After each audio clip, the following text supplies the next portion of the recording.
Organic farming చేస్తున్నారు కదా, అంటే ఎలా లాభం వస్తుంది అనుకుంటున్నారు? మొత్తము మనం కౌ బేస్డ్ ఫార్మింగ్ అన్నమాట. సుభాష్ పాలేకర్ మెథడ్ ఇది. రైతులు నష్టపోతున్నారు అనేది మనం తెలుసుకుంటాం, కానీ లాభపడ్డ రైతుల స్టోరీస్ కూడా చేయాలనిపిస్తుంది నాకు. సో 2022లో దాదాపుగా 11,593 మంది ఆత్మహత్య చేస్తున్నారు. ఎందుకు ఆత్మహత్య చేస్తున్నారంటే పంటలు పండక, గిట్టుబాటు ధర రాక. ప్రతిసారి రైతు కష్టంలోనే ఉన్నాడా అంటే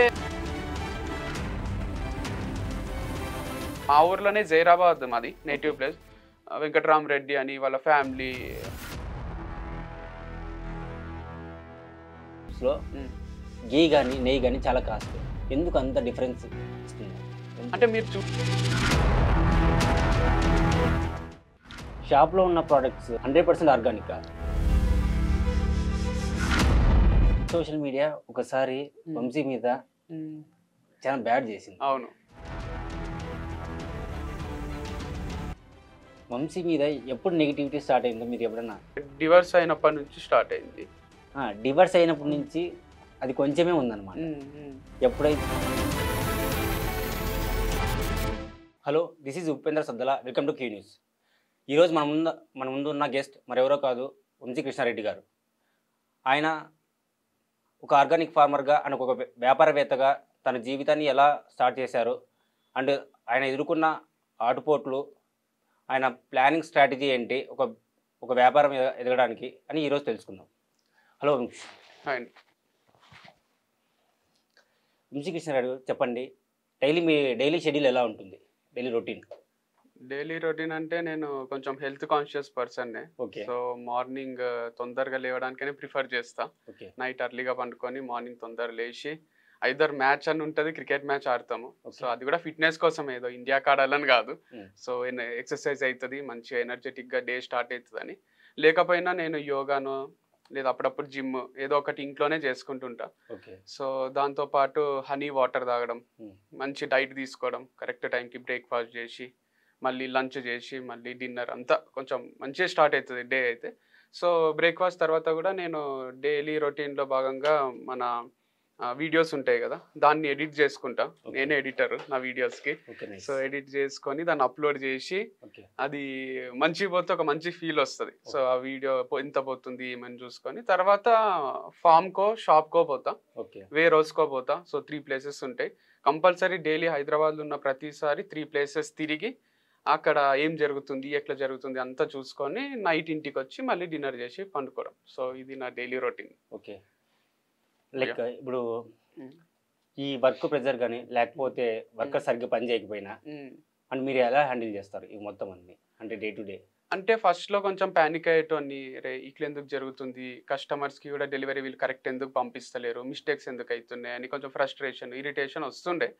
బట్ డౌన్ ది లైన్ ఇది నా డైలీ రొటీన్ అయిపోయేసరికి అరే ఇది ఇంతేలే, ఇట్లే జరుగుతుందిలే, ఏ బిజినెస్లో అయినా ఇట్లనే ఉంటుందిలే, వర్కర్స్ ఇట్లే చేస్తారు, మనమే కొంచెం పొలైట్గా చెప్పాలి, వాళ్ళతోని మంచిగా ఎక్స్ప్లెయిన్ చేసి చేయించుకోవాలి వర్క్, అంతేగాని ఇరిటేట్ ఫ్రస్ట్రేట్ అయితే ఏం రాదు, మన ఎనర్జీని లాస్ అవుతుందని తెలుసుకున్నా. సో కొంచెం నేను కూడా నిదానమైన ఎక్స్పీరియన్స్ అంటే ఈ వర్క్ ప్రెషర్ మొత్తాన్ని మీరే హ్యాండిల్ చేస్తారా, అంటే మీ బ్రదర్ కూడా హ్యాండిల్ చేస్తారా? లేదు, మొత్తం నేనే చేస్తా. ఇది హోల్ అండ్ సోల్ మొత్తం నాదే. కంపెనీ కానీ దీంట్లో ప్రెషర్స్, ప్లస్లు, మైనస్లు, ప్రాఫిట్లు, లాస్లు అంతా నాదే. సో మా అన్న సెపరేట్ ఫీల్డే. Is an aptitude trainer and inspirational talks ఇస్తాడు. మా అన్నది వేరే ఫీల్డ్, నాది వేరే ఫీల్డ్. సో ఏమి ఇన్వాల్వ్మెంట్ ఏమి ఉండదు అసలు. ఓకే, ఆర్గానిక్ ఫార్మింగ్ స్టార్ట్ చేశారు కదా, సో ఈ ఆర్గానిక్ ఫార్మింగ్లో అంటే ఆర్గానిక్ ఫార్మింగ్ ఎలా చేస్తారు, లైక్ ఏమేమి పంటలు పండిస్తున్నారు మీరు? సో ఆర్గానిక్ ఫార్మింగ్ అంటే మనకు పేరులోనే organic. So more than organic మనం చేసేది న్యాచురల్ ఫార్మింగ్. రెండిటికి తేడా ఏంటంటే ఆర్గానిక్ ఫార్మింగ్లో కొన్ని బయోపెస్టిసైడ్స్ అవి వాడతారు, అవి కూడా హార్మ్ఫుల్ కావు మన బాడీకి. న్యాచురల్ ఫార్మింగ్లో అస్సలు వాడరు. సో వాళ్ళు మొత్తము మనం కౌ బేస్డ్ ఫార్మింగ్ అనమాట. సుభాష్ పాలేకర్ మెథడ్ ఇది. సో ఇది చేసే వాళ్ళు చాలా మంది ఉన్నారు, మనం కూడా అదే ఫాలో అవుతున్నాం. సో ఆవు పేడ, ఆవు మూత్రము అదంతా ఎరువుగా వాడి, సో బలం కోసం పొలంలో ముందే అవన్నీ మిక్స్ చేసి మట్టితో పాటు సో బలం పెంచుకొని తర్వాత ఘనజీవామృతము, జీవామృతం ఇవన్నీ పారించి దాంతోనే ఫార్మింగ్ చేస్తున్నాం. సో మనం వేసే పంటలు కూడా డే బై డే ఇంక్రీజ్ చేస్తూ పోతున్నాం. సో మనకున్న ఏరియా తక్కువే కానీ చేసే ఫార్మింగ్ ఎక్కువ. ల్యాండ్ రెంట్కే కదా? లీజ్కే అండి. లీజ్కే. అంటే ఏమేమి పంటలు పండిస్తున్నారు ఇప్పుడు ప్రస్తుతం అయితే మన దగ్గర బెండకాయలు ఒకటి ఉన్నాయి, చాలా వస్తుంది ఈల్డ్. సో వేస్ట్ ఎంత వస్తుంది. సో ఫస్ట్ లో అయితే సరిపోకుండే, కానీ ఇప్పుడు కొన్ని మిగిలిపోయే అంత చిన్న ఏరియాలో కానీ ఎక్కువ వస్తుంది. అండ్ దాంతో పాటు మనము మొక్కజొన్న ఒకటి వేసినాం, సోరకాయ అండ్ బీరకాయ, చిక్కుడుకాయ, టొమాటో, మిర్చి, క్యారెట్. సో చాలా పంటలు ఉన్నాయి. చిన్న చిన్న ఏరియా డివైడ్ చేసుకొని ఆకుకూరలు కూడా అన్ని వేసుకుంటున్నాం. సో మంచిగా ఉందండి. ఇప్పుడు వరి కూడా వేసారు? వరి కూడా వేసినాము. సో అది కొంచెం టైం పడుతుంది. మొన్ననే హార్వెస్టింగ్ అయిపోయింది. అవి పాత బియ్యం అయినాక వడ్లు రైస్ మిల్లుకి వేసి అప్పుడు పట్టిస్తాం అన్నమాట. ఓకే. ఎంత లాభం వస్తుంది ఆర్గానిక్ ఫార్మింగ్ లో? ఎంత లాభం వస్తుంది? లాభం అంటే ఎగ్జాక్ట్ గా ప్రతి మంత్ ఇంతే వస్తుంది అని ఉండదు. ఒక మంత్ ఎక్కువ, ఒక మంత్ తక్కువ, అట్లా ఆన్ అండ్ ఆఫ్ ఉన్నప్పుడు బిజినెస్ అనేది చాలా మందికి చేసే వాళ్ళకి క్లియర్ గా ఐడియా ఉంటది. ఎప్పుడు ఒకటే విధంగా జరగదు మనది. పండగల సీజన్ లో తగ్గిపోతుంది, ఎందుకంటే ఊర్లలోకి పోతారు కదా, మన సిటీలో ఉంది కదా. సో అప్పుడు ఆన్లైన్ లో కూడా వెతికి ఆర్డర్స్ ఏం పెట్టుకోరు. వాళ్ళ బిజీలో వాళ్ళు సినిమాలు లేదా పండగ పూజలు అవి ఇవి దాంట్లో ఉంటారు. సో మనకు అందుకే ఒక మంత్ ఎక్కువ వస్తుంది, ఒక మంత్ తక్కువ వస్తుంది. ఎక్కువ వచ్చిన మంత్ కొంచెం సేవింగ్స్ చేసుకొని తక్కువ వచ్చిన మంత్ కి వాడుకుంటాం అనమాట, ఇన్వెస్ట్మెంట్ కి దానికి. సో బ్యాలెన్స్ చేసుకోవడం ఉంటుంది. ఎగ్జాక్ట్ ఇంత అనేది ఎప్పుడు రాలేదు ఇంతవరకు. ఆర్గానిక్ ఫార్మింగ్ చేస్తున్నారు కదా, మేము నార్మల్ ఫార్మింగ్ చేస్తాం. అంటే మాకు సొంత ల్యాండ్ ఉంది, సొంత బోరు, వాటర్ అన్నీ ఉన్నాయి. లైక్ మేము ఒక వరి వేసామంటే ఎలా ఉంటుందంటే దాదాపుగా ఒక 15 to 20% లాభం వస్తుంది. ఇంకా లైక్ అది కూడా ఏది పెస్టిసైడ్స్ కొడితే, బాగా 2-3 times స్ప్రే చేస్తే. లైక్ బెండకాయ మేము పండిస్తున్నాము, వారానికి 2 సార్లు కొట్టాలి. అప్పుడు అధిక దిగుబడి అధికంగా వస్తుంది అన్నమాట, లాభం వస్తుంది. మేము మందులు కొట్టి లైక్ అన్ని చేస్తే మాకు ఒక 15 to 20% లాభం వస్తుంది. లేదంటే అది కూడా లేదు. లైక్ ఇప్పుడు మీరు ఆర్గానిక్ ఫార్మింగ్ చేస్తున్నారు కదా, అంటే ఎలా లాభం వస్తుంది అనుకుంటున్నారు? మాకు ఇంచుమించు అంతే వస్తుంది. సో ఓవరాల్ మీ పెట్టుబడి అంటే మీరు వాడే డబ్బులు పెస్టిసైడ్స్ కి కానీ ఎరువులకు కానీ దానికి పోతుంది. సో మనం కూడా ఇవి జీవామృతము ప్రతిసారి మన ఫామ్ లోనే తయారు చేసుకోము. ఇప్పుడు రాజమండ్రి దగ్గర వాళ్ళు గ్రీన్ ఆర్గానిక్స్ అని వాళ్ళు ఉన్నారనమాట. సో గ్రీన్ ల్యాండ్ ఆర్గానిక్స్ అని వాళ్ళ దగ్గర తెప్పిస్తాం. వాళ్ళు డైరెక్ట్ తయారు చేసి మంచిగా వాళ్ళు మనకు పంపిస్తారు. సో అట్లా అది కొనుక్కుంటాం మనం. మీరు ఎరువులు కొనుక్కున్నట్టు మనం ఈ సేంద్రియ ఎరువులు కొనుక్కుంటాం అనమాట. సో దాంతో పాటు మీకు ఎకరానికి 40 బస్తాలు వస్తే మాకు 20-25 వస్తుంది. కానీ మీ ప్రైస్ తో కంపేర్ చేస్తే ఆర్గానిక్ బియ్యం ప్రైస్ కొంచెం ఎక్కువ ఉంటుంది. సో దానివల్ల ఆల్మోస్ట్ అంటే మీది మాది కంపేర్ చేసుకుంటే మోర్ ఆర్ లెస్ సేమే ఉంటుంది ప్రాఫిట్. ఏదో ఆర్గానిక్ ఎక్కువ రేట్లు ఉంటాయి, కొంచెము ఎక్కువ ప్రాఫిట్ వస్తుంది అని ఏముండదు. దీంట్లో వచ్చే ఈల్డ్ తక్కువ ఉంటుంది, దీంట్లో పడే కష్టం కూడా అంటే కంపారేటివ్లీ గడ్డి మందు అది వాడుతుంటారు కదా దీంట్లో కంపల్సరీ కలుపు తీయడానికే మనుషులను పిలవాల్సిందే, వాళ్ళు తీయాల్సిందే. మీకు తెలియదు ఏముంది, సిటీలో వాళ్ళకు 1000 నుంచి 1500 ఇవ్వాల్సిందే. సో మస్తు ఖర్చు అవుతుంది. 5000-10,000 ట్రాన్స్ఫర్ చేస్తూనే ఉంటాను నేను వాళ్ళకి డబ్బులు కూడా. సో బాగానే ఖర్చు ఉంది. సో దాంతో పాటు ఐటమ్స్ ఎక్కువ మన దగ్గర కాబట్టి, రైతు దగ్గర ఏంటంటే 3-4 ఐటమ్స్ ఉంటాయి, మన దగ్గర ఆల్మోస్ట్ 300 ఐటమ్స్ ఉంటాయి. సో వేరే రైతుల దగ్గర తీసుకున్నవి అవి కలిపితే అందుకు కొన్నిట్లో ప్రాఫిట్ కొన్నిట్లో లాస్ వచ్చి end of the day balance అయిపోతుంది అనమాట. ఓకే. అంటే ఒక వరికే చూసుకున్నారంటే మామూలుగా వరి నాటేటప్పుడు కూలీలు కావాలా, లైక్ ట్రాక్టర్ కావాలా, లైక్ వరి నాటిన తర్వాత మందులు కొట్టాలా, లైక్ ఈరి వేయాలా, అంటే 3-4 సార్లు కూలీలను పిలిచి మళ్ళీ కలుపు తీయాలి. సో ఇవన్నీ బ్యాలెన్స్ చేసుకుంటూ పోతే రైతు అనేవాడు లైక్ లాభం వస్తుంది, రైతు లాభం వస్తుంది అంటారు? 100% వస్తుంది. అంటే మీరు అడిగేది ఆర్గానిక్ దాంట్లోనా కెమికల్ దాంట్లోనా? ఏదో అంటే ఏ రైతు నేను చెప్తున్నాను, కెమికల్ చెప్తున్నారా? కెమికల్ కే ఇంత పెట్టుబడి అవుతుంది, దాంట్లో వచ్చే ప్రాఫిట్ చాలా తక్కువే అన్నమాట. మీరు ఏకంగా ఆర్గానిక్ ఫార్మింగ్ లోనే ఎంత లాభం తీసుకున్నారు? అంటే నేను అబ్జర్వ్ చేసింది అయితే ఇప్పుడు కెమికల్ ఫార్మింగ్ లో వరేస్తారు కదా, వాళ్ళు వరేసే వాళ్ళు కొన్నిసార్లు భూమిని అట్లే ఉంచి మళ్ళీ వరి వచ్చే టైంకి వరేస్తారు. సో వరి వేసి పెద్ద దానికి చూసుకోవాల్సింది డైలీ వచ్చి రెక్లుంది ఏముంది అని కూరగాయలకు చూసుకోవాల్సింది ఏముండదు. వన్స్ ఇన్ ఏ వైల్ దానికి కావాల్సిన మందులు కొట్టుకుంటా, కావాల్సిన యూరియా అవి బలం కోసం ఇచ్చుకుంటా పోతే సరిపోతుంది. సో వాళ్ళకి వచ్చే ఈల్డ్ వాళ్ళ కుటుంబానికి అండ్ అమ్మడానికి కూడా సరిపోతుంది అనేది నేను చూసి అబ్జర్వ్ చేసి తెలుసుకున్నది. సో దీంట్లో వరిలో అకాల వర్షాలు వచ్చి అట్లా మొత్తం పంట నాశనం అయితే తప్ప లాస్ వస్తుంది అనేది లేదు. సో పెట్టుబడి కూడా అనుకున్నంత ఎక్కువ ఏమి ఉండదు. సో ఇది నేను అనలైజ్ చేసిన విషయం. ఇంకా కంపారేటివ్లీ ఆర్గానిక్ ఫార్మింగ్లోనే ఒక్కొక్కసారి నీళ్లు కానీ మట్టి కానీ సపోర్ట్ చెయ్యాయి. మాకేందంటే మా ఓనర్ కూడా ఫస్ట్ నుంచి ఆయన న్యాచురల్ ఫార్మింగే చేసిండు కాబట్టి భూమి బలంగా ఉండి నీళ్లు కూడా సఫిషియంట్ ఉండి వర్షాలు కూడా మంచిగా పడ్డాయి కదా, అట్లయి ఎక్కడ కూడా మనకు పంట అనుకున్నది అనుకున్నట్టు వచ్చింది అనమాట. సో లాస్ ఏం ఉండదు. అంటే అగ్రికల్చర్లో రైతులు నష్టపోతున్నారు అనేది మనం తెలుసుకుంటాం, కానీ లాభపడ్డ రైతుల స్టోరీస్ కూడా చేయాలనిపిస్తుంది నాకు. సో మా ఊర్లోనే జైరాబాద్ మాది నేటివ్ ప్లేస్. వెంకటరామరెడ్డి అని వాళ్ళ ఫ్యామిలీ, మా మామ రామరెడ్డి అని, వాళ్ళు కెమికల్ ఫార్మింగే చేస్తారు, మస్తు ఈల్డ్ తీస్తారు. మా మామేమో లీజ్కి తీసుకొని చేస్తారు కాబట్టి కొంచెం నష్టం వస్తుంది అప్పుడప్పుడు. సొంత భూమిలో చేసే వాళ్ళైతే చాలా మంది రిచ్ అయిన వాళ్ళు ఉన్నారు. పెద్ద పెద్ద కార్లు కొన్నోళ్ళు, మంచిగా బతికేటోళ్ళు, 40 ఎకరాలలో కూడా సక్సెస్ఫుల్గా చేసేటోళ్ళు, మిగిలిపోయింది ఇంకా మార్కెట్లో అమ్మి మస్తు పైసలు తీసిన వాళ్ళు కూడా ఉన్నారు. సో అట్లా ప్రతిసారి రైతు కష్టంలోనే ఉన్నాడా అంటే అందరు రైతులు లేరు. అట్లా ఉంటే ప్రతి ఒక్కరు వ్యవసాయం బంద్ చేసి వచ్చి ఈడ కూలి పనో లేకపోతే ఇల్లులు కట్టేదిగా అక్కడ చేసుకుంటారు. కానీ ప్రాఫిట్ తీయాలనుకుంటే ఫస్ట్ నుంచి ఉండి ఓర్చుకొని టమాటా రేట్లు పెరిగినాయి చూడండి. అట్లా పెరిగినప్పుడు జాక్పర్ తగిలిన వాళ్ళు కూడా ఉన్నారు. సో ఉల్లిగడ్డ రేట్లు పెరుగుతాయి అప్పుడప్పుడు. అట్లా కొంచెం పేషెన్స్తో ఉండాలి ఫార్మింగ్లో కూడా. సో గివ్ అప్ రాదు. ఫస్ట్ నుంచి ఉన్న వాళ్ళకు నాలెడ్జ్ ఎక్కువ ఉంటుంది, కోహ్లీ లాగా, క్రికెట్ పైన కోహ్లీకి ఉన్నట్టు ఈ ఫార్మర్స్కి కూడా ఫుల్ నాలెడ్జ్ ఉన్న వాళ్ళు గివ్ అప్ ఇవ్వకుండా ఉండాలి దాంట్లోనే. ఇప్పుడు మన సెంట్రల్ గవర్నమెంట్ ఒక సర్వే చేసింది అనమాట భారతదేశంలో. సో వ్యవసాయం చేసే రైతుకి కేవలం ఒక 27 రూపాయలు మాత్రమే వస్తుంది రోజుకి పంట కూలి. అండ్ మన భారతదేశంలో మీరు చూసారంటే 2022లో దాదాపుగా 11,593 మంది ఆత్మహత్య చేస్తున్నారు. ఎందుకు ఆత్మహత్య చేస్తున్నారంటే పంటలు పండక, గిట్టుబాటు ధర రాక, లోన్స్ తీసుకొని అవి కట్టలేక వాళ్ళు వేధిస్తుంటే ఆత్మహత్య చేస్తున్నారు. మన భారతదేశంలో వ్యవసాయం బాగుపడాలంటే మీ దగ్గర ఏమైనా ఆలోచన ఉందా? ఆలోచన అంటే ఇప్పుడు ఒకటి ఏం జరుగుతుందంటే మనుషులు సిటీకి వచ్చేసి లేబరు, వీళ్ళు కూలీలు, డైలీ కూలీలు వాళ్ళు దొరకడం కూడా కష్టం అయిపోతుంది. వాళ్ళ రేట్లు కూడా పెంచేసిండ్రు. దానివల్ల ఎవరు పండిస్తున్నారో వాళ్ళే మొత్తం చూసుకోవాల్సి వస్తుంది. అదొక రీజన్. అండ్ వెదర్ కూడా సపోర్ట్ చేస్తలేదు. చాలా సార్లు సడన్ గా వర్షం పడుతుంది, సడన్ గా ఎండ వస్తుంది, ఏం జరుగుతుందో అర్థం కాదు. దానిపైన డిపెండ్ అయి ఉంటాము. బోర్లలో నీళ్లు రావు, బోర్లు వేపిస్తారు, అవి లాస్ అవుతారు.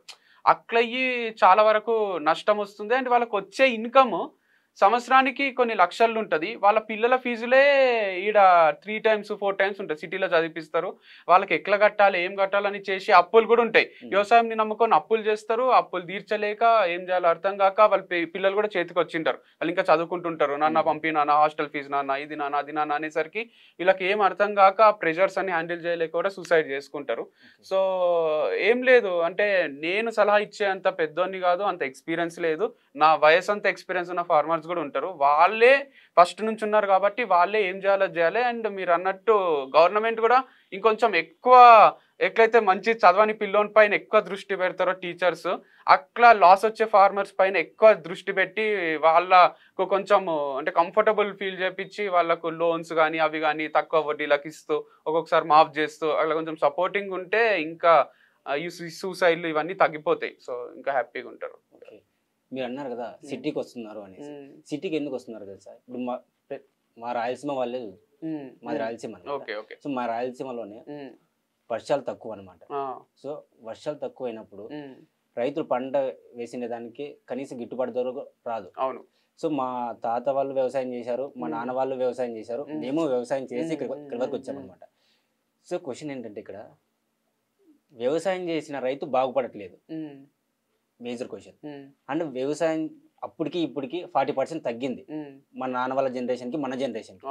సో ఇప్పుడు కనీసము మన జనరేషన్కి కొద్ది వరకు తినేక అవుతుంది అనమాట రైస్. సో వచ్చే జనరేషన్కి అవి కూడా ఉండదు. సో దానికి మీరు ఏమైనా సలహా ఇస్తారా? అంటే ఉన్న జనరేషన్కి ఏమన్నా వ్యవసాయం చేసేదానికి. అంటే ఇట్స్ లైక్ అంటే ఆల్ డిపెండెంట్ ఆన్ గవర్నమెంట్ ఈ వాటర్ రిసోర్సెస్ ఎంత ప్రొవైడ్ చేస్తుంది అనే దానిపైన రాయలసీమలో ఫార్మింగ్ డిపెండ్ అయి ఉంటుంది. అంటే మనకు వర్షాలు కరెక్ట్గా పడ్డప్పుడు ఆ వాటర్ని ఎట్లా స్టోర్ చేసుకోవాలి, డ్యాములు ఎక్కువ కట్టాలి. ఆ న్యాచురల్ సోర్స్ బోర్లలో వాటర్ రానప్పుడు ఖచ్చితంగా ఈ వాటర్ అన్న కరెక్ట్ సప్లై ఉండాలి కదా ఎవ్రీ డే. అయితేనే పంటలు పండుతాయి, వాళ్ళు సక్సెస్ఫుల్ అవుతారు. అండ్ పిల్లలకు కూడా ఆఫర్స్ ఎక్కువ ఉన్నాయి ఇక్కడ. సాఫ్ట్వేర్ల దాంట్లో లక్షలు ఇస్తున్నారు. సో ఆబ్వియస్గా అట్రాక్షన్ అనేది ఇక్కడ సైడే ఉంటుంది కదా. సో వచ్చే బుద్ధి అవుతుంది, అట్లా ఈ లక్షలే దాంట్లో తీయగలిగినప్పుడు వాళ్ళు అక్కడే ఉండిపోతారు. సో కొత్త జనరేషన్కి కూడా నేను బలవంతంగా మనం దేశానికి సేవ చేయాలి ఉండిపోండి అని నేను చెప్పలేను, ఎవరు కూడా వాళ్ళకి అడ్వైజ్ ఇవ్వలేరు. ఎందుకంటే నువ్వు కరెక్ట్ సాఫ్ట్వేర్లో వచ్చిన దానికన్నా ఇక్కడ ఎక్కువ ఇన్కమ్ చూపియు, లేదా ఫాదర్కి ఎక్కువ ఇన్కమ్ వస్తుంటే వాడు ఉండిపోతారు. కానీ వాళ్ళకి ఏంటంటే డాడీ నేను పోతా, యూఎస్ పోతా, యూకే పోతా అనే అంటారు తప్ప వాళ్ళకు ఇక్కడ ఉండి వాళ్ళ డాడీ చూసిన కష్టాలు మళ్ళీ చూడబుద్ధి కాదు. సో దీనికి అంతా మనం కలెక్టివ్గా ఫార్మర్ ఒక్కడు ఏం చేయలేడు, కంప్లీట్ గవర్నమెంట్, ఫార్మర్ అండ్ వాళ్ళ పిల్లల సపోర్టు అందరూ కలిసి ఇది యూనిటీగా చేస్తే తప్ప ఫార్మింగ్ అనేది ముందుకు పోదు. మీరు అన్నట్టు ఫ్యూచర్లో అసలు తినడానికి కూడా తిండి లేకపోయే ఛాన్సెస్ కూడా ఉంటాయి. బట్ ఏంటంటే 10 ఎకరాలలో పండే పంట వేల మందికి సరిపోతుంది కదా, దానివల్ల కూడా ఇంకా ఆ స్కేర్సిటీ వస్తలేదు. తక్కువ భూమిలో ఎక్కువ మందికి సరిపోయే పంట వస్తుంది. ఇప్పుడు 1 ఎకరంలో పండించే టొమాటో కానీ ఏదన్నా రైస్ కానీ అది ఒక్క ఫ్యామిలీకి సరిపోదు కదా, ఎన్నో ఫ్యామిలీస్కి అందియగలుగుతున్నాం. అందుకు తక్కువ మంది ఫార్మర్స్ ఉన్నా, మనది ముందు నుంచి అగ్రికల్చర్ బ్యాక్గ్రౌండే మన కంట్రీ, కానీ ఎంత జనాభా ఉన్నా మనం సఫిషియెంట్గా ఎక్స్పోర్ట్ చేసినాక కూడా మిగులుతున్నాయి. సో అది కాకపోతే అది correct demand and supply match చేయలేకపోతున్నారు. మనం భారతదేశంలో దగ్గర దగ్గర 120 కోట్ల జనాభా ఉన్నారు. అవును. పండించే రైతులు కనీసం ఇప్పుడు ఒక 30% ఉన్నారు. అవును. సో ఆ జనాభాకి మీరు చెప్పిన దానికి వ్యత్యాసం ఉంది, డిఫరెన్స్ ఉంది. కానీ 30% పండించింది మన 120 కోట్లతో సహా ఇంకా బయట దేశాలకు కూడా సరిపోతుంది. మీరు ఒక్కటే ఏం ఆలోచించాలంటే, ఒక్క రైతు ఒక్క ఫ్యామిలీకి పండిస్తలేడు, ఒక్క రైతు 1000 ఫ్యామిలీస్ కి పండిస్తున్నారు. సో ఒక్కరు చేస్తే 1:1000 రేషియో ఇక్కడ. సో ఒక్కరు వ్యవసాయంలోకి దిగిండ్రంటే ఒక్క ఫ్యామిలీ బతుకుతున్నట్టు కాదు, ఒక్క ఫ్యామిలీ వల్ల 1000 ఫ్యామిలీలు బతుకుతున్నట్టు. అందుకే 30% చేసినా కరెక్ట్ సప్లై కరెక్ట్ మనము డివైడ్ చేసి కరెక్ట్ అందియగలిగితే అందరికీ సరిపోతుంది. సో అది ఆ సిస్టమ్ ఇంకా కరెక్ట్ ఫామ్ కాలేదు అనేది నా ఫీలింగ్. ఎన్నోసార్లు మార్కెట్లో ఉట్టిగా పడేస్తాం టమాటోలు అవి ఇవి, సో లేనప్పుడేమో రేట్లు పెంచేస్తాం. సో అట్లా పడేసేటప్పుడేమో అన్ని వేస్ట్ అవుతున్నాయి, లేనప్పుడేమో రేట్లు పెంచేస్తున్నాం. అట్లా కాకుండా కరెక్ట్ సప్లై చేయగలిగితే అంత బ్యాలెన్స్ అవుతుంది. ఓకే. ఆర్గానిక్ ఫామ్లో కేవలం ఒక వెజిటేబుల్స్ రైస్ కాకుండా పాలు ఏమైనా ఉత్పత్తి చేస్తున్నారు? నేను అంటున్నారా? ఆవు పాలు కానీ. ఆవు పాలు అంటే మన దగ్గర ఇప్పుడు 2 ఆవులు పెట్టుకున్నాము. సో మధ్యలో వేరే వాళ్ళ దగ్గర నుంచి తీసుకున్నాము. కాకపోతే అది హోమ్ డెలివరీ ఎక్స్పెక్ట్ చేస్తున్నారు. పాలు అనేది మనకి ఇప్పుడు యాప్స్ వచ్చేసినాయి, యాప్ లో ఆర్డర్ పెట్టుకుంటానే ఇంటికి వస్తుంది, వద్దనుకుంటే ముందు రోజు క్యాన్సిల్ చేయాలి. మనం అంత సిస్టమ్ తయారు చేయలేదు, అంత యాప్ టెక్నాలజీ ఇంకా ఇంట్రడ్యూస్ చేయలేదు సో వంశీ ఫార్మ్స్ కి. అందుకోసం ఒకసారి ఇంట్రడ్యూస్ చేసినాక ఇంటికే డెలివరీ చేసేటప్పుడు రీస్టార్ట్ చేద్దామని నేనే ఆపిన. వాళ్ళు వచ్చి 4th floor కి తీసుకొని పొయ్యి అవి పోయే లోపలనే ఖరాబ్ అవుతాయి వాళ్ళకు. ఇక్కడ అక్కడ తిరిగి మొత్తము 2-3 గంటలు షాపింగ్ అని అదని ఇంటికి పోయి కాంచుతానే ఖరాబ్ అవుతాయి, మీరు మంచి పాలు ఇస్తలేరండి అని మనకే చెడ్డ పేరు వస్తుంది. అందుకోసం మనమే టైంకి డెలివరీ చేయాలని ఫిక్స్ అయినా. ఓకే. అంటే పాలు మీరే డైరెక్ట్గా? అంటే నేనే బర్రెలు ఆవులు కొని అట్లన్నా స్టార్ట్ చేయడం, లేదా మంచిగా చేసే వాళ్ళ దగ్గర టైఅప్ అయ్యి వాళ్ళ త్రూ అందియడం. ఓకే. బిజినెస్ పాయింట్కి వస్తే మీ వంశీ ఫార్మ్స్ ఎన్ని బ్రాంచెస్ ఉన్నాయి హైదరాబాద్? 2 బ్రాంచెస్ ఉన్నాయి. 2 బ్రాంచెస్ ఉన్నాయి. వంశీ ఫార్మ్ స్టార్ట్ చేసినప్పుడు లైక్ అంటే మీ సొంత డబ్బులతోనే స్టార్ట్ చేస్తారా లేకపోతే లోన్స్ ఏమైనా తీసుకున్నారా? వంశీ ఫార్మ్ స్టార్ట్ చేసినప్పుడు మా బ్రదర్ సపోర్ట్ ఉంది ఫైనాన్షియల్గా. దాంతోపాటు తెలిసిన వాళ్ళ దగ్గర అప్పు చేసి స్టార్ట్ చేసిందే. నా దగ్గర ₹1 లేకుండే, 0 ఉండే. కాకపోతే కోట్లు పెడతామని వచ్చిండ్రు అందరూ, నాకు పార్ట్నర్షిప్ ఇయ్యు నేను కోట్లు పెడతా, నాకు పార్ట్నర్షిప్ ఇయ్యు నేను పెడతా.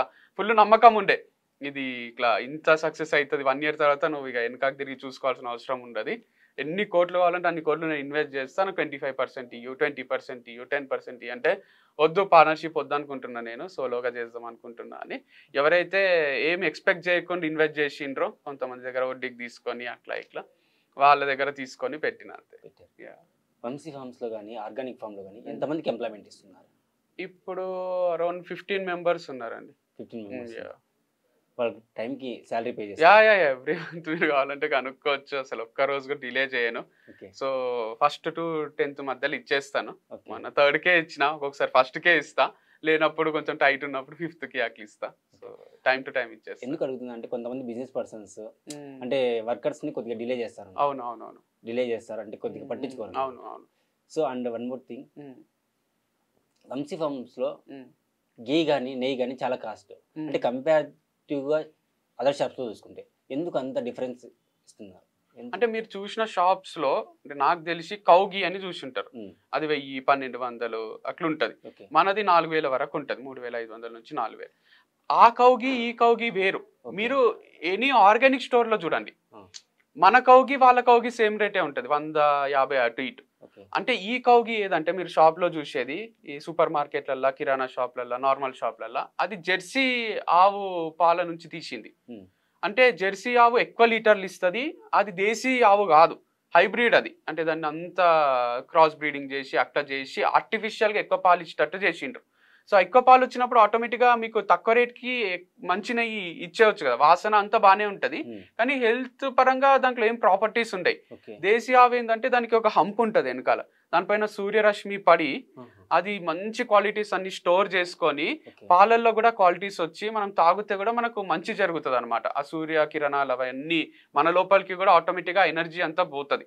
సో అందుకోసము ఇది ఎక్కువ రేటు, దాంతోపాటు తక్కువ లీటర్లు ఇస్తుంది. జెర్సీ ఆవు 20 లీటర్లు ఇస్తే 10 లీటర్లే ఇస్తుంది. సో అందుకోసము తక్కువ లీటర్లకు తక్కువ నెయ్యి అవుతుంది కదా, ఆబ్వియస్గా రేట్ ఎక్కువ ఉంటుంది అనమాట. So desi cow ghee is different, cow ghee is different. Normal cow ghee అది A1 పాలు, అవి నార్మల్ పాలు, ఇవి A2. దీంట్లో వేరే ప్రోటీనే ఉంటుంది. A2 అంటే ఒక ప్రోటీన్, అది ఈజీగా డైజెస్ట్ అవుతుంది, మంచిది. అది దాంట్లో బ్యాడ్ కొలెస్ట్రాల్ ఉండదు, బాడీకి మంచి ఫ్యాట్ అందుతుంది.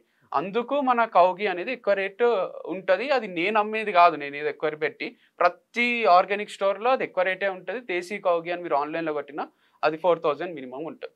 అది దొరకదు అసలు, correct ghee out of stock ఉంటుంది కొన్ని స్టోర్స్ లో అయితే. సో మన దగ్గర కూడా చాలా సార్లు ఎవ్రీ 3 months కి అయిపోతుంటది, మళ్ళీ అది స్టాక్ అప్ చేయాలి. సో చాలా కష్టం అది.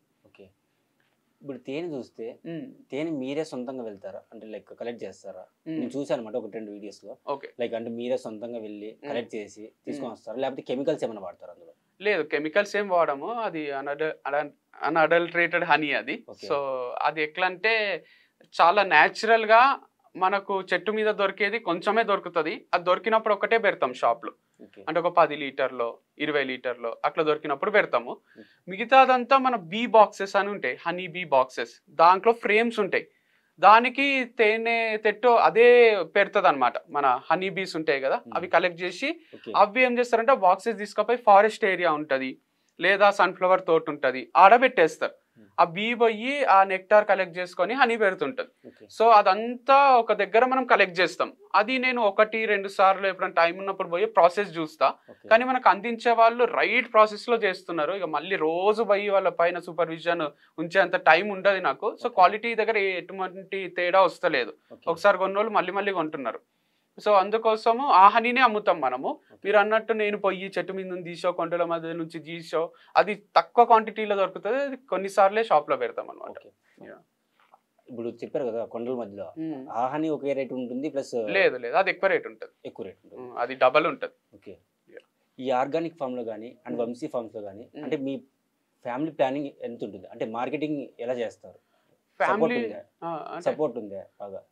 బాగా సపోర్ట్ ఉంటుంది. మీ అక్క వాళ్ళు కానీ మీ అన్న వాళ్ళు కానీ నేరుగా ఇన్వాల్వ్ అయ్యి రేట్స్ ఏమైనా ఫిక్స్ చేస్తారా, లేకపోతే మీరే ఫిక్స్ చేస్తారా? లేదు, నేనే ఫిక్స్ చేస్తాను. Being an aptitude trainer and calculations లో కూడా చాలా ఫాస్ట్ ఉంటా. సో నేను ట్రైనింగ్ ఇచ్చేదే ఈ సబ్జెక్ట్ పైన. సో క్యాలిక్యులేషన్ పరంగా అయితే క్విక్ ఉంటా నేను. సో దాంతో పాటు మనం రేట్లు కానీ అన్ని డిసిజన్స్ నేనే తీసుకుంటా. సో ఎవరి ఇన్వాల్వ్మెంట్ ఉండదు. ఎప్పుడన్నా రేర్ గా అనిపించినప్పుడు ఏదైనా డిస్కషన్ వచ్చినప్పుడు అది ఇది మాట్లాడతాం, అంతేగాని ఇట్లా పెట్టు బాగుంటది, అట్లా పెట్టు బాగుంటది, ఇది చెయ్యు అది చెయ్యు అనేది ఏముండదు.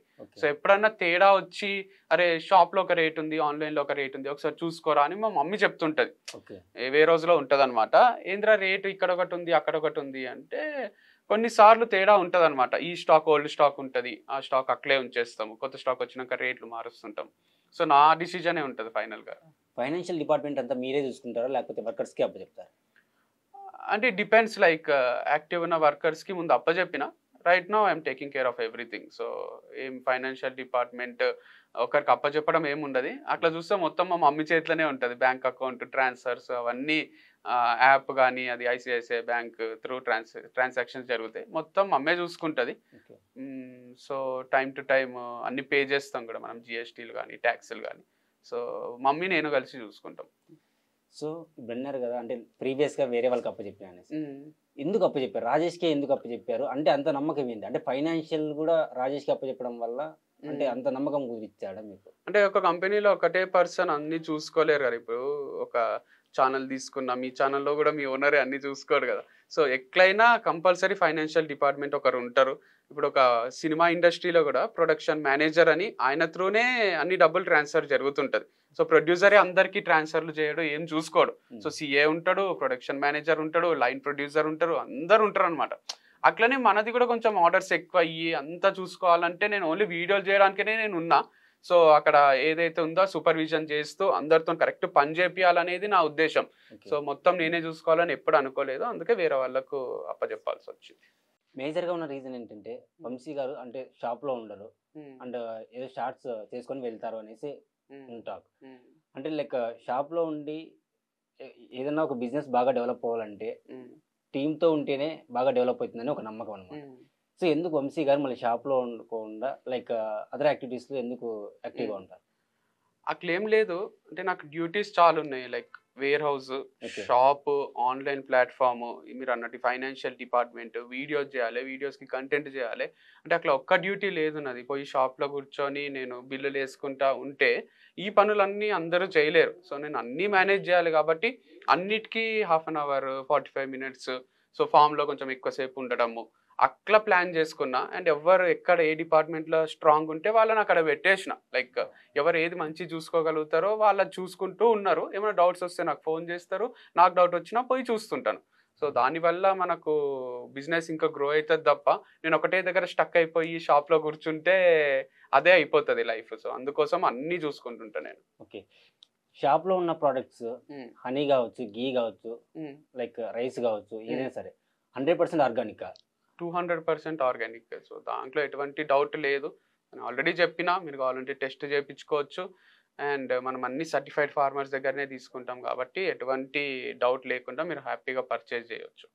సో కొన్ని ఆరోపణలు ఏంటంటే అంటే షాప్‌లో ఆర్గానిక్ కేవలం ఒక 40% మాత్రమే ఉంటుంది. రిమైనింగ్ 60% అంతా రైతుల నుంచి కాకుండా లైక్ షాప్ బెంగుళూరు వెళ్లి కొనుగోలు చేస్తారు. అవును. అండ్ సమ్ అదర్ ఆరోపణలు ఉన్నాయి. అవును. సో అంటే బిజినెస్‌లో తొందరగా గ్రో అవ్వడానికి ఏమన్నా ఈ ప్లాన్ ఏమన్నా చేశారా? అట్లేం లేదు. వాళ్ళు మనం డైరెక్ట్ ఫార్మర్స్ నుంచి కొన్ని తీసుకుంటాము. ఓకే. అన్నీ దొరకయి. సో ప్రతి ఫార్మరు వరేస్తే ఆయన ఎక్కువ శాతం వరే ఏస్తాడు. సో ఒకరు టొమాటోలేస్తారు. ఒక్కొక్క దగ్గర నుంచి మనం వాళ్ళకి ఫోన్ చేసి నువ్వు పంపియ్యి, నువ్వు పంపియ్యి, నువ్వు పంపియ్యి, నువ్వు పంపియ్యి అని మనం కలెక్ట్ చేసుకునే కన్నా ఓకే. ఎఫ్‌పిఓ అని వాళ్ళు కలెక్ట్ చేసుకుంటారు వాళ్ళ దగ్గర, సర్టిఫైడ్ ఫార్మర్స్ దగ్గర. వాళ్ళే వాళ్ళకి ట్రైనింగ్స్ ఇచ్చి అన్ని ఇచ్చి నేచురల్ ఫార్మింగ్ చేయించి వాళ్ళు కలెక్ట్ చేసుకొని ఒకటేసారి మనకు లోడ్ పంపిస్తారు. ఓకే. సో మీరు అర్థం చేసుకోవాల్సింది ఒక్కొక్క ఫార్మర్ దగ్గర నుంచి ఇండిపెండెంట్‌గా తీసుకునే కన్నా ఇండిపెండెంట్ ఫార్మర్స్ దగ్గర నుంచి వాళ్ళు తీసుకొని వాళ్ళ త్రూ మనకొస్తుంది. ఓకే. సో దానివల్ల పెద్ద లాస్ ఏం లేదు. ఇంకా ఫాస్ట్‌గా జరుగుతుంది ప్రాసెస్ అనేది. సో యాక్చువల్లీ ఏంటంటే మేజర్ ఆరోపణలు ఉన్నది ఏంటంటే వంశీ సారు అంటే బయట ఎక్కువ తీసుకొని వస్తున్నారు. అది ఆర్గానిక్ కాకపోయినా అయినా సరే ఇక్కడ స్టాక్ లేకపోవడం వల్ల లైక్ కస్టమర్స్ కి ఎక్కువ డిమాండ్ ఉండడం వల్ల ఆ ప్రొడక్ట్స్ తీసుకొని వస్తారు. ఇన్ కేస్ అటువంటి ఆలోచన ఉంటే అది ఎంతవరకు అదే అనుకుందాం, నిజమే అనుకుందాం. ఒకవేళ నిజమైతే ఏడో ఒక దగ్గర దొరికిపోతా కదా, దొంగ దొరికిపోడా. సో నేను అట్లా దొంగ సామాన్, దొంగ సరుకు అమ్ముతుంటే నేను దొరికిపోతే 1 year లో క్లోజ్ అవుతుంది, లేదా 1.5 year 2 years నడుస్తుందేమో మాక్సిమం. ఇది అట్లా నడిపించి డబ్బులు సంపాదించుకొని దుబాయో అమెరికాయో పారిపోదామని స్టార్ట్ చేసింది కాదు. ఇది నేను ముసలోన్ని తెల్లగడ్డం వచ్చినాక కూడా నా మనవళ్ళకు కూడా ఈ బిజినెస్ ఉండాలి, వాళ్ళు కూడా హ్యాపీగా ఉండాలి అని స్టార్ట్ చేసింది ఇది. సో ఓవర్ నైట్ ఇట్లా సంపాదించుకొని చిట్టీల బిజినెస్ ఎత్తేసి పారిపోతారు చూడండి, ఆ వ్యాపారం కాదు. సో ఇది చాలా చాలా మంచి ఉద్దేశంతో మంచి వేళ, నేను హెల్త్ కాన్షియస్ పర్సన్ని కాబట్టి అందరికీ హెల్త్ అందిస్తాము, హెల్త్ ఈజ్ వెల్త్ అని మనం వింటూనే ఉన్నాము, ఆరోగ్యమే మహాభాగ్యం కాబట్టి అందుకు స్టార్ట్ చేసిన తప్ప దీంట్లో డబ్బు సంపాదించుకుందామని కాదు. డబ్బు ఇంపార్టెంటే, డబ్బు ఒకటే ఉద్దేశం కాదు దీని వెనకాల. దీంతో పాటు హెల్త్ కూడా, హెల్త్ అందిస్తూ మనము డబ్బు సంపాదించుకొని హాయిగా బతకాలి అంతవరకే. కానీ అందరినీ హాయిగా బతికేటట్టు చేయాలనేది నాకు, అంటే నేను సెల్ఫ్లెస్ పర్సన్ గానే ఆలోచించిన, సెల్ఫిష్గా దీంట్లో ఎటువంటి మోటివ్ లేదు అసలు. సో ఇన్ కేస్ అటువంటి మోటివ్ ఉంటే అది అనుకోండి. ఎందుకంటే ఈ ఆర్గానిక్ ఫార్మింగ్ అనేది అంటే పిల్లల కాడి నుంచి మొదలు పెడితే పెద్దల వరకు ఎంతో కేర్ తీసుకుంటారు అనమాట. కేవలం మీరు అమ్ముతున్న ప్రొడక్ట్స్ బట్టే హెల్త్ అనేది డిపెండ్ అయి ఉంటుంది, ఇంక్లూడింగ్ పాలు అవ్వచ్చు, ఏదైనా సరే. సో ఫర్ ఎగ్జాంపుల్ ఇప్పుడు మీరు తీసుకున్నారనుకోండి, నేను నేను పనిచేసిన కంపెనీ బైజూస్ అనేది ఒకప్పుడు 2020లో $22 బిలియన్. అవును అవును. అది ఈ ఇండియా కూడా రోజు స్పాన్సర్ చేసి అది ఈ రోజుకి జీరో నెగిటివ్ లో ఉంది. ఎందుకు తెలుసా? వాళ్ళు యూజ్ చేసిన ట్రిక్స్ కానీ లేకపోతే వాళ్ళు యూజ్ చేసిన షార్ట్ కట్స్ కానీ అలానే ఉన్నాయి. అందులో బలైన వాళ్ళు ఎంతో మంది ఉన్నారు. Like UPSC students, NEET students, IIT students, వీళ్ళందరికీ అంటే ఇచ్చిన ప్రామిసెస్ నెరవేర్చకుండా దాన్ని ఎలా డెవలప్ చేయాలన్న దాంట్లో ఉన్నారు. కానీ ప్రమోట్ చేశారు, కానీ మార్కెటింగ్ చేశారు, కానీ ఉన్న దాన్ని వాళ్ళు సరైన కంటెంట్ ఇవ్వలేదు, సరిగ్గా కంటెంట్ చాలా మంది లాస్ అయ్యారు. సో మనది అట్లాంటిది కాదు అసలు. సో నేను చెప్పినట్టు 1-2 years కోసం స్టార్ట్ చేసింది కాదు ఇది, 40 years వరకు కూడా ఎటువంటి ప్రాబ్లం లేకుండా జరగాలని చేసింది. సో అందుకు దీంట్లో గ్రాంటెడ్ తీసుకొని పబ్లిక్ ని మోసం చేస్తూ, మీరు అన్నట్టు చిన్న పిల్లల దగ్గర నుంచి అందరు తేనె తీసుకుంటారు, పాలు తీసుకుంటారు. సో ఎటువంటి కల్తీ లేకుండానే చూసుకుంటున్నా. అట్లుంటే నేను ఇప్పుడు రేట్లు కూడా ఏదో ఒక ₹5 ₹10 లాభంకి అమ్మేసి కోట్ల మందికి అన్ని అమ్మేసి ఏదో చేసేసాలని ఉంటది కదా. సో నా ఉద్దేశం ఏంటంటే కొన్నే ప్రోడక్ట్స్ ఉన్నాయి, కొన్న వాళ్ళు కూడా మంచిగా హెల్త్ కాన్షియస్ పీపుల్ ఎవరైతే కొంటున్నారో వాళ్ళకు మనం అందిద్దాం ఫస్ట్. అయితే చాలా వరకు మీరు అబ్జర్వ్ చేస్తే మన దగ్గర అవుట్ ఆఫ్ స్టాకే ఉంటాయి. ఇప్పుడు మీరు ఓపెన్ చేసి చూస్తే పికిల్స్ లేవు, ఆల్మండ్స్ లేవు. మీరు ఓపెన్ చేసి చూస్తే ఆయిల్స్ లో కూడా 2-3 ఉంటాయి, సోప్స్ లో కూడా 1-2 ఉంటాయి. అన్ని అయిపోతుంటే మళ్ళీ తెప్పియాలి, మళ్ళీ స్టాక్అప్ చేయాలి, దానికి టైం పడుతుంది, తయారు చేయాలి. సో చాలా ప్రాసెస్ ఉంది దీని వెనకాల. అట్లా డిమాండ్ ఉంది, సప్లై చేయాలనుకుంటే అన్ని స్టాక్ లో పెడతా కదా నేను. అన్ని స్టాక్ లో పెట్టేసి కుప్పలు ఎవరు ఏది కావాలంటే అది వాళ్ళకి అందిస్తూ కోట్లు సంపాదించి స్విస్ బ్యాంక్ లో వేసుకుంటుంటే ఇప్పటికి అట్లా లేదు అసలు పరిస్థితి. చాలా టఫ్ అయి ఉంది. ఎంటైర్ సోషల్ మీడియా ఒకసారి వంశీ మీద చాలా బ్యాడ్ చేసింది. అవును, లైక్ అంటే అక్కడ అసలు ఆర్గానిక్ ఫామే కాదు, అసలు ఏం పండించట్లేదు, ఒక 30% పండిస్తాను, ఎక్కడి నుంచి తీసుకొస్తాను. ఈ విషయాన్ని మీరు ఎప్పుడైనా అంటే హార్ట్ వర్క్ ఎప్పుడైనా తీసుకున్నారా? అంటే బాధపడ్డారా అంటే ఇలా అన్నారు అనేసి? చాలా బాధపడ్డా. ఒకటి తప్పు చేసినప్పుడు అన్నా బాధ అవుతుంది, తప్పు చేయనప్పుడు అంటే కూడా చాలా బాధనే అవుతుంది. అరే మనం అంత కరెక్ట్ చేస్తున్నప్పుడు కూడా మనం రాంగ్ గా పోర్ట్రే అవుతున్నాము, రాంగ్ అర్థం చేసుకుంటున్నారు. అరే వీళ్ళందరూ నాతో ట్రావెల్ చేస్తలేరు కదా, సగమే చూసి సోషల్ మీడియాలో అంటే జడ్జి చేసేస్తున్నారు. ఒక తప్పు దొరుకుతానే అరే పెద్దగా భూతద్దంలో చూసేసి ఏదేదో అనుకుంటున్నారు, వాళ్ళు డిస్కస్ చేసుకుంటున్నారు, డౌట్ క్రియేట్ అయింది మైండ్లో అని చాలా బాధపడ్డా. కానీ ఇక బాధపడితే ఏం రాదు కదా. సో నేను నమ్మకంగానే చేస్తున్నాను, నమ్మిన కస్టమర్స్ కూడా చాలా మందే ఉన్నారు. ఇప్పుడు సినిమాల ఎగ్జాంపుల్స్ తీసుకున్నా చాలా సార్లు హీరోలకు కూడా కష్టాలు వస్తాయి. బాహుబలిలో ప్రభాస్ రాజ్యం వదిలేసి పోవాల్సి వస్తుంది, రజనీకాంత్ సినిమాలలో అయితే అంత ఇదే ఉంటది. అయితే కూడా ఆయన వెనకాల కూడా మనుషులు ఉంటారు కదా. అట్లనే మన ప్రోడక్ట్స్ మీద ఎంత డౌట్ ఉన్నా ఏమున్నా నన్ను నమ్మి కొనేటోళ్ళు ఇంకా ఉన్నారు. అందుకే ఇంకా బిజినెస్ జరుగుతుంది, ఇంకా సక్సెస్ఫుల్ గానే జరుగుతుంది. సో మనల్ని ఎప్పుడైతే పూర్తిగా నమ్మడం బంద్ చేస్తారో అప్పుడు బిజినెస్ బంద్ చేసుకొని వేరే పనన్నా చేసుకుంటాం. సరే వీళ్ళు మనుషుల స్వభావం ఇంతే, అందరు ఒకటే అనే ఫీలింగ్ వచ్చి వాళ్ళ పైన కోపము బాధ వస్తుంది. కానీ మనుషులలో మంచోళ్ళు ఉన్నారు, మనల్ని నమ్మేటోళ్ళు ఉన్నారు. కాబట్టి నాకు ఇంకా రిలీఫే ఉంది దీంట్లో. నమ్మిన వాళ్ళు మోసం చేశారు కదా, లైక్ అంటే మళ్ళీ వాళ్ళు వస్తే మీరు తీసుకుంటారా? నమ్మిన వాళ్ళని మోసం చేసిన అంటున్నారా? నమ్మిన వాళ్ళు మిమ్మల్ని మోసం చేశారు కదా, అంటే వాళ్ళు క్షమించమని వస్తే మీ దగ్గరికి మళ్ళీ వాళ్ళని తీసుకుంటారా? లేదు, ఒక్కసారి వాళ్ళు వెళ్ళిపోయినా నేను తీసేసినా మళ్ళీ తీసుకోను అని ముందు కూడా చెప్పినా, ఇప్పటికీ అదే చెప్తాను. సో నాకేంటంటే జనాలు గుడ్డిగా నమ్మకుండా కొంచెం ఫస్ట్ నుంచి చూస్తున్నారు కదా. అంటే ఇప్పుడు ఒక 1000 మంచి వీడియోలు చూసి ఒక్కటి ఎవరో డౌట్ క్రియేట్ చేయడం వల్ల నా పైన నమ్మకం కోల్పోకుండా ఇంకా నమ్మితే బాగుంటుందేమో, మీరు కూడా కొంచెం అనలైజ్ చేసి, నేను అంటున్నా కదా 100% ఆర్గానిక్ ఉన్నాయి, ఏదైనా టెస్ట్ చేయించుకోండి అని. ఇంత కాన్ఫిడెంట్గా చెప్తున్నప్పుడు కూడా ఇంకా లేదు నువ్వు మోసమే చేస్తున్నావు దాంట్లోనే ఆనందం వెతుక్కుంటే ఇక నేను ఏం చేయలేను. సో వాళ్ళపైన కోపం కన్నా ఎక్కువ నాకు ప్రజలు గుడ్డిగా నమ్మకుంటే బాగుంటుండే కదా, ఎందుకు ఇట్లా నమ్ముతున్నారు, ఇండియా వరల్డ్ కప్ ఓడిపోతా అనే అందరు ఎగబడిపోతారు. మీరు టీం చేంజ్ చేయాలి, సెలక్షన్ కమిటీని చేంజ్ చేయాలి, తర్వాత గెలుస్తానే సంబరాలు చేసుకుంటారు. అట్లా కాకుండా ఎప్పుడు న్యూట్రల్గా అరే ఇట్స్ ఓకే ధోని కూడా కప్పు గెలిపిస్తారులే అని వెయిట్ చేసింటే 2007లో ఓడిపోయినాం, 2011లో గెలిచినాం. అట్లా కొంచెం వెయిట్ చేసి ఉన్నోళ్ళు సపోర్టర్స్ ఉంటేనే మంచిగా అనిపిస్తుంది కదా మనకు కూడా. అంటే ఇప్పుడు బయట వాళ్ళు చేస్తే ఆరోపణలు అయితే కానీ టీంలో ఉండే వాళ్ళు చేస్తే ఆరోపణలు ఎలా అయితే? అంటే వాళ్ళు దగ్గర నుంచి చూసింటారు కదా, అంటే దాని గురించి మీరు ఎలా? అంటే చూసినంత మాత్రాన ఇప్పుడు ప్రతి ఒక్కరికి ఒక డ్రైవర్ ఉంటాడు. ఓకే, ప్రతి ఎమ్మెల్యేకి ఒక డ్రైవర్ ఉంటాడు, ఎంపీకి డ్రైవర్ ఉంటాడు, సినిమా యాక్టర్స్ కి డ్రైవర్లు ఉంటారు. ఒక డ్రైవర్ వచ్చి మా సార్ ఇట్లా అని చెప్తే ఎవరైనా ఏమైనా చెప్పొచ్చు కదా, దాంట్లో నిజం చెప్పొచ్చు, అబద్ధం చెప్పొచ్చు కదా. నిజము అబద్ధం అనేది ప్రూవ్ అయితే కదా అది నిజం అయిపోతుంది. నువ్వు జస్ట్ ఒక మీద ఒక అలిగేషన్ వేసినంత మాత్రాన నిజం అయిపోదు కదా. You have to show A proof.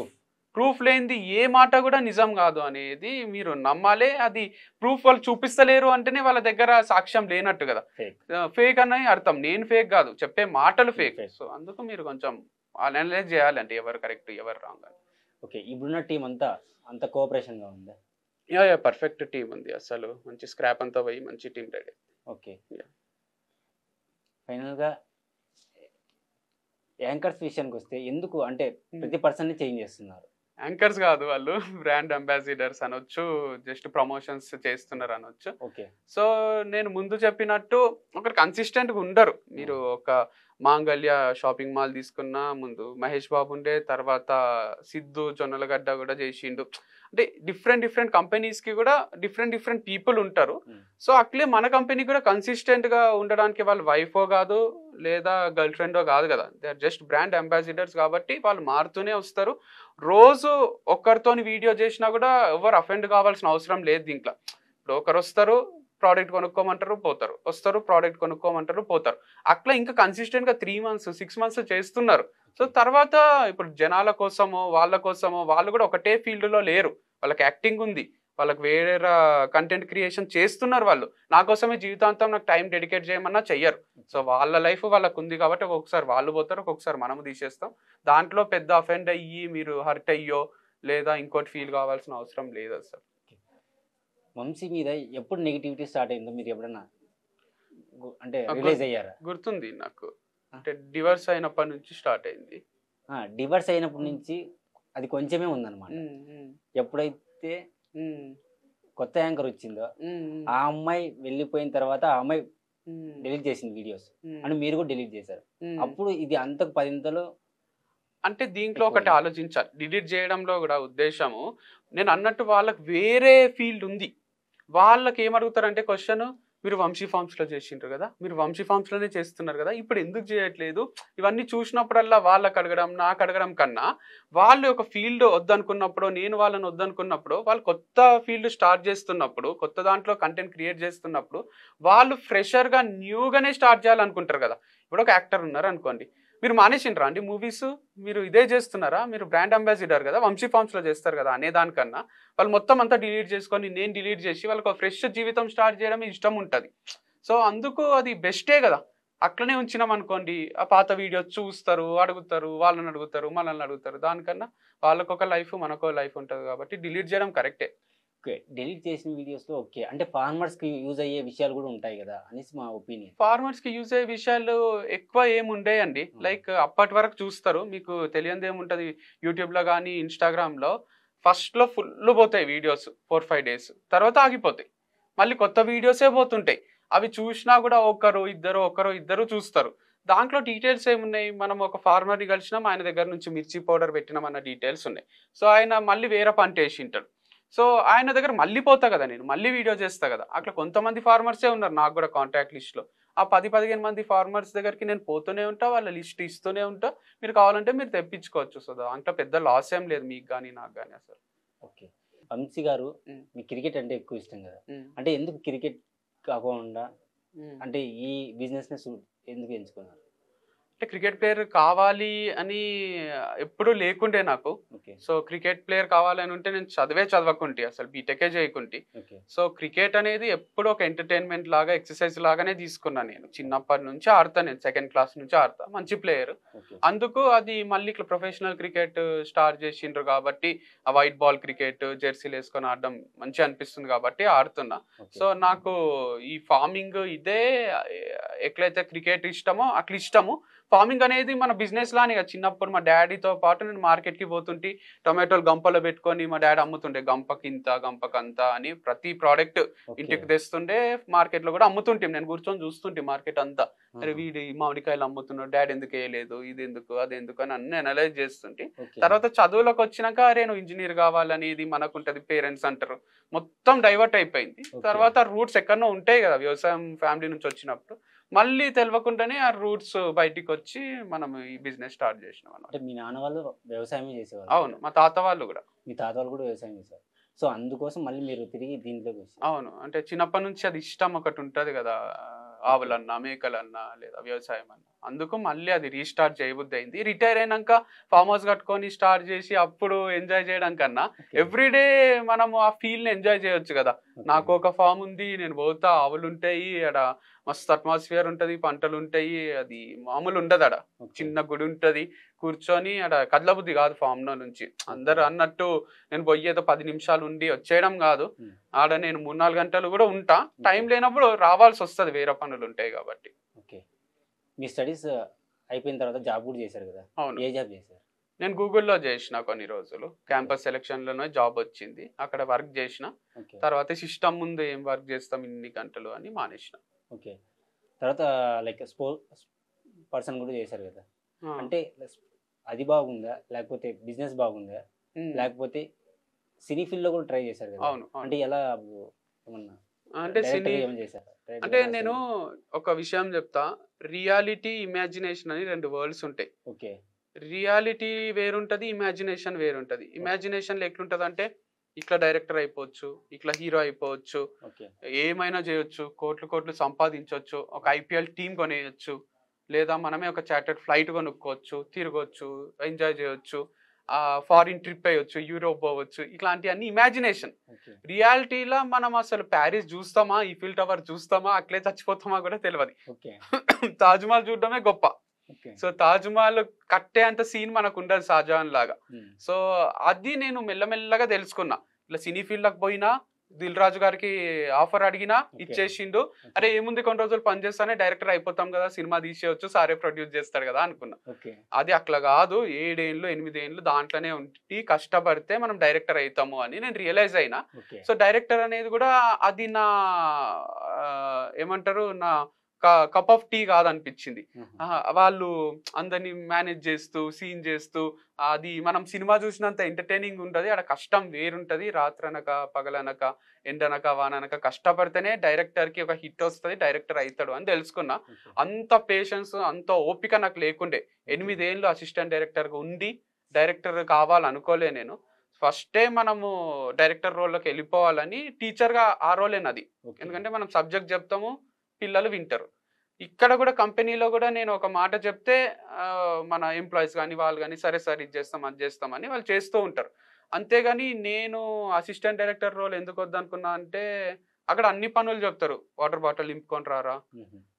అది జేయరా, ఇది జేయరా, నీకు ఈజీగా వచ్చింది అవకాశము. ర్యాగింగ్ ఎక్కువుంటది. ఓకే. సో, ఆ ర్యాగింగ్ అనేది నేను తట్టుకోలేకపోయినా. నన్ను ర్యాగింగ్ కాలేజ్‌లోనే ఎవ్వరు జేయలే. ఓకే. సీనియర్ మా అన్ననే ఉంటుండే కజిన్ బ్రదరు. హుహు. "ఏ వంశీనేమనకురా" అని చెప్తుండే. హ్మ్. అట్లా ఎవ్వరు జేయలే నన్ను. అట్లాంటిది ఇంత టీచర్ అయ్యి, ప్రొఫెసర్ అయ్యి, మంచి ట్రైనర్ అయ్యి, ఇంత రెస్పెక్ట్ చూసి సార్, సార్, సార్ అనేది సడెన్‌గా "ఇక్కడ రారా! అరే ఏందిరా న్యూస్ పేపర్ చదువుతున్నావు కూర్చొని. పోరా పక్కకు పోరా. హీరోయిన్ ఎప్పుడు చూడలేదారా? హీరోయిన్ ఎందుకు అట్లా చూస్తున్నావు?" వాళ్ళ డెమో షూట్స్ అవి ఉంటాయి గదా! ఓకే. అసిస్టెంట్ డైరెక్టర్‌గా నేనే అందరి ఆడిషన్స్ చేస్తా. ఓకే. ఎవరైనా యాక్టర్స్ చూస్తానే ఎప్పుడు చూడలేదా ఆడపిల్లల్ని అది ఇది అంటుండ్రి. ఉమెన్స్ కాలేజ్‌లో అంతా మనమే చేస్తాం ట్రైనింగ్ అది. ఓకే. సో, బాగా ర్యాగింగ్ ఉంటుండే. ర్యాగింగ్ ఎక్కువుంటుంది. ర్యాగింగ్ ఏందిది కాలేజ్ లాగుంది మళ్ళీ అని వద్దనిపించింది. ఓకే. నైస్. ఎందులో రిస్క్ ఉంది? అంటే లైక్ బిజినెస్‌లో రిస్క్ ఉందా? లేకపోతే లైక్ హ్మ్. జాబ్‌లో రిస్క్ ఉందా? అంటే హ్మ్. ఎందులో రిస్క్ ఉందంటారు బాగా? ఏది? బిజినెస్‌లోనే రిస్క్ ఉంది. ఓకే. జాబ్ అనేది ఏందంటే కన్సిస్టెంట్‌గా మనకు 1,00,000 వస్తదా? 50,000 వస్తదా? 1,50,000 వస్తదా? క్లారిటీ ఉంటది. ఈఎంఐలు ఎంత పెట్టుకోవాలి? ఖర్చులు ఎంత పెట్టుకోవాలి? పిల్లల ఫీజ్‌కి ఎంత పోతది? లేదా మనకెన్ని ఖర్చులున్నాయి? అంత క్లారిటీ ఉంటది. ఓకే.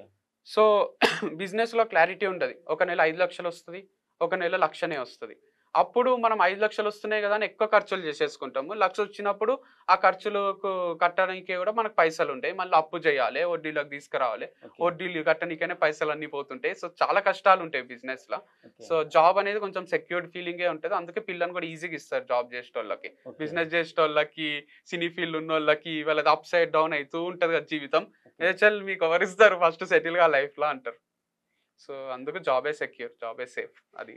మరి అంటే ఇప్పుడు 90% ఉన్న మన ఇండియాలో ఉన్న యూత్‌కి హ్మ్. మీరు ఏం సందేశం ఇస్తారు? అంటే బిజినెస్ చేసుకోమని చెప్తారా? లేకపోతే జాబ్ చేసుకోమని చెప్తారా? అంటే వాళ్ళ నేచర్‌ని బట్టి వాళ్ళకు టెన్షన్స్ ప్రెషర్స్ తీసుకునే అంత కెపాసిటీ ఉంది అంటే బిజినెస్ చేయాలి. అమ్మో అన్ని టెన్షన్స్ నేను తీసుకోలేను, ఈఎంఐ వస్తుంది అని నేను భయపడిపోతా, నాకు హార్ట్ అటాక్ వచ్చి చచ్చిపోతా అంటే నువ్వు జాబే చేసుకోవాలి, మంచి సెక్యూర్డ్ ఇన్కమే పెట్టుకోవాలి.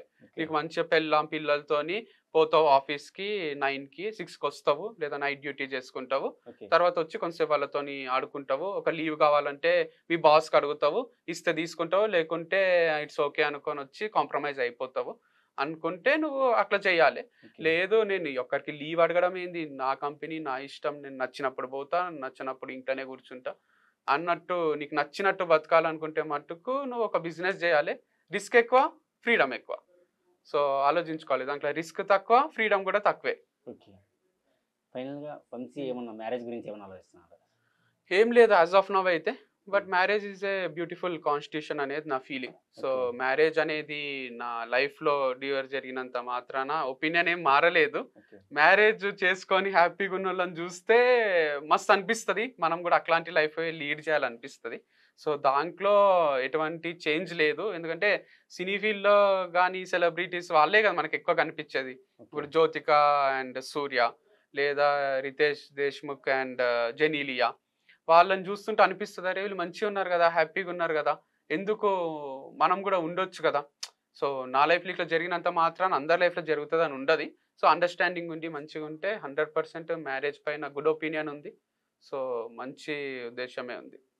ఈ బిజినెస్ అంటే ఫ్యూచర్లో ఎలా ఉండబోతుంది, అంటే నెక్స్ట్ కమింగ్ ఇయర్స్లో?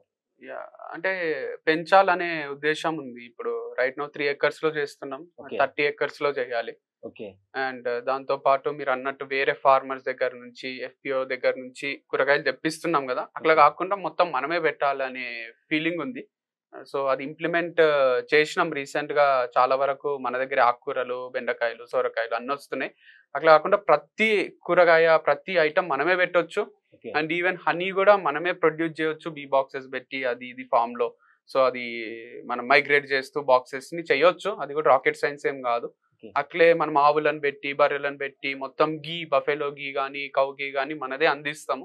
సో అన్ని ప్లానింగ్ లో ఉన్నాను. ఇంప్లిమెంట్ చేయాలంటే కొంచెం డబ్బు కావాలి, టైం కావాలి, అండ్ కొంచెం పేషెన్స్ కావాలి, కాబట్టి పోస్ట్ పోన్ చేస్తూ వస్తున్నాను. ఏమన్నా ఆఫర్స్ ఏమైనా ఉన్నాయా వంశీ ఫార్మ్స్ ఏమన్నా ప్రెజెంట్ రైట్ నౌ ఏమన్నా?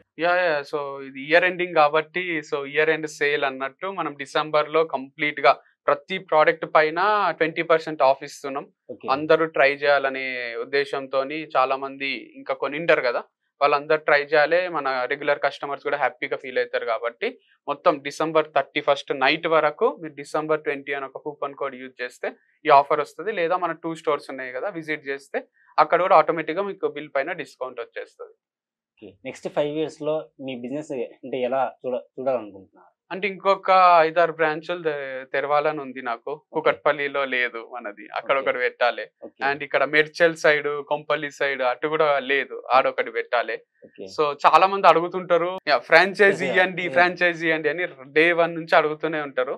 ఇస్తే ఎక్కడ ఈ క్వాలిటీ పెట్టరేమో, మీరు అన్నట్టు వాళ్ళు మోసం చేస్తే నా దగ్గర ఒక 40% తీసుకొని 60% వేరే దగ్గర నుంచి తెచ్చి అమ్ముతే నాకు వాళ్ళ పైన నమ్మకం లేక నేను ఇస్తలేను.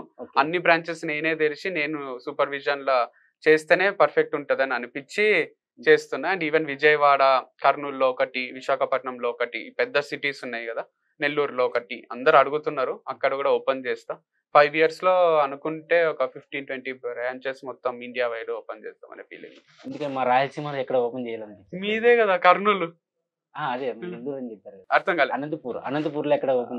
అనంతపూర్లో కూడా ఓపెన్ చేస్తాం. సో అనంతపూర్లో కూడా నేను పోయినప్పుడల్లా తాడుపత్రి బిర్యానీ అని ఉంటది, చాలా ఇష్టం నాకు. ఆ హోటల్లో బిర్యానీ తినడం, చిట్టిముత్యాల రైస్ తో చేస్తారు. సో వాళ్ళు కూడా గుర్తుపట్టి అన్న ఈడ ఒక బ్రాంచ్ ఓపెన్ చేయొచ్చు కదా అంటుంటారు. సో ఖచ్చితంగా అనంతపూర్లో ఒకటి, కడపలో ఒకటి, కర్నూలులో ఒకటి, చిత్తూరులో ఒకటి ఓపెన్ చేస్తా. అంటే అన్ని మీరే చూసుకోవాలంటున్నారు కదా, ఇన్ కేస్ ఇప్పుడు మా నేను పనిచేసిన కంపెనీ ఉంది ఏతర్ అనేది, అన్ని ఫ్రాంచైజీస్ లో వాళ్ళే చూసుకోవాలా అని అనడం ఈజీ కాదు. కానీ ఇంపాసిబుల్ కూడా కాదు. ఇప్పుడు మనకు ఇది లలిత జ్యువెలర్స్ ఉన్నాయి కదా, ఇన్ని బ్రాంచెస్, వాళ్ళు కూడా రోల్డ్ గోల్డ్ తెచ్చి అమ్మొచ్చు కదా. అమ్మరు కదా, ప్రతి బ్రాంచ్ లో సిస్టమ్ ఉంటుంది, ఆయనకు ప్రతిది మెసేజ్ వస్తుంది, ఆయన ప్రతిరోజు ప్రతి బ్రాంచ్ కి తిరగడు కదా, అయినా కూడా సక్సెస్ఫుల్ గానే రన్ అవుతున్నాయి కదా. అట్లనే మనం కూడా రన్ చేయగలుగుతాం. ఆర్ఎస్ బ్రదర్స్, చందన బ్రదర్స్ వాళ్ళు ఏం డూప్లికేట్ శారీస్ అమ్మరు కదా, సో వాళ్ళు ఇంట్లో ఉంటూ కూడా రన్ చేయగలరు. అట్లనే మనం కూడా ఎక్కడున్నా ఏ ప్లేస్ లో ఉన్నా అన్ని సక్సెస్ఫుల్ గా రన్ చేయాలని అనుకుంటున్నాం. మీరు ఫైనల్ గా మీరు ఈ ఆర్గానిక్ ఫార్మ్ నుంచి కానీ లేకపోతే వంశీ ఫార్మ్స్ గురించి ఏం లెసన్ నేర్చుకున్నారు? అంటే బిజినెస్ అంటే ఎప్పుడు గ్రాఫ్ ఇట్లే ఉండదు. ఓకే. అది కిందికి వస్తుంది, పైకి పోతుంది, కిందికి వస్తుంది, పైకి పోతుంది అనేది ఒకటి తెలుసుకున్నాను. అండ్ ఇది కంప్లీట్ ట్రస్ట్ బేస్డ్ బిజినెస్ ఇది, ఆర్గానిక్ ఫార్మింగ్ అనేది కానీ. ఇంకోటి అంటే నమ్మకంతో చేసే బిజినెస్ ఇది. సో ఎప్పుడైతే ప్రజలకు మన పైన నమ్మకం ఉంటుందో అప్పుడే మన షాప్కి వస్తారు, పర్చేస్ చేస్తారు.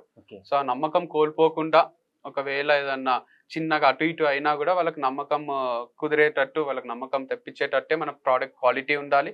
అండ్ మనం చేసే పద్ధతులు కానీ అన్ని వాళ్ళు లైవ్ లో చూసుకునేటట్టు ఉండాలి ఫామ్కి వచ్చి అని అర్థం చేసుకున్నాం. ఇంటర్వ్యూ వచ్చినందుకు థ్యాంక్స్. థ్యాంక్ యూ అండి.